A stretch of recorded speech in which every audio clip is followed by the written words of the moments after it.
Hi everyone, this is Chandan. You're watching Educate India. In this video, we're going to quickly understand how can we create a key vault within Azure Portal. We just need to search here key vault here, so we will get that key vault service, and then we can click on this create.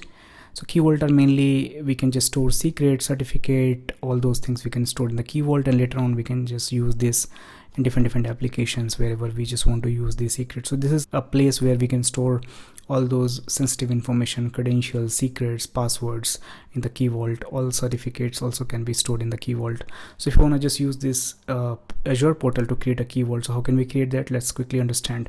We need to click on this create option, and then we just need to fill basic information and then access configuration, networking information, some of the tags for this resource, and then review and create, and we are done.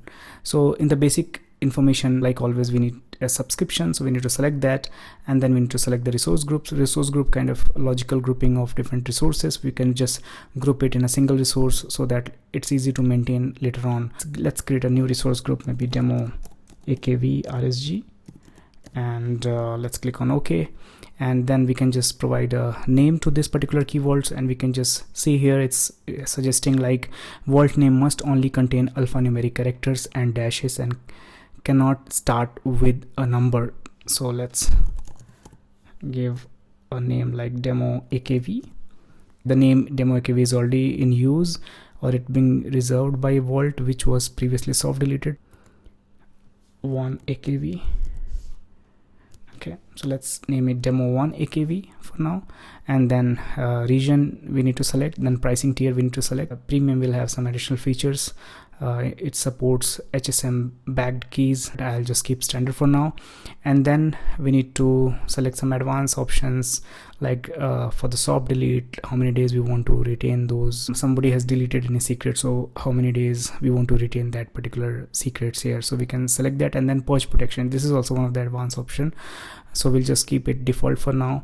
And let's go to the next option. Then we have access configuration. Here we have permission model, so we have two different permission model, like Azure role based access control, Azure RBAC, that's recommended. We need to provide different roles for the access, and then vault access policy. So here we need to just give a vault policy, different key permissions we can just give by the vault policy to different users, so that also can be configured here.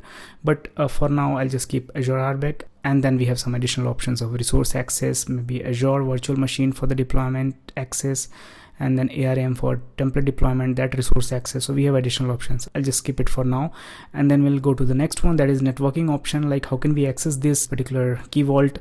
So whether we want to enable the public access, in the public access whether we want to allow from the all networks or selected networks. So if we click on selected networks, we can add the different VNets where we want to allow the access. And the next option is the tags, so we can just provide a tag, maybe environment tag I can give as a test environment, or any kind of tag we can add it. And then next one is the review and create. So once we'll click on review and create, it will just validate everything, and then finally it's gonna tell like whether it can be created, or if there will be any error, it will just tell the error. So let's just wait for some time, and we can see that it has successfully validated, and now it's giving me option to create this particular AKV. So let's click on create. It's saying initializing deployment, so let's just wait for some time, and it's saying submitting deployment. It's saying deployment in progress, and we can see that it is saying now deployment succeeded. And now if I'll click on go to resource, so we'll be able to go inside that AKV, and the demo 1 AKV is ready now. We have the option here within the objects to add the keys, secret, certificate. So here we can see if you want to create any secrets, so that can be created by this generate or import option. We can just add a secret name and then secret value, and then we can just click on create. Also we have some RBAC policy applied, so anything is already there we won't be able to see until that particular permissions is in place for this AKV. So that also we can just make sure that we have to provide that permission within the setting. We can just see here we have that access configuration. So that's it for now. We'll understand more features of Azure resources in the upcoming video. Thanks for watching.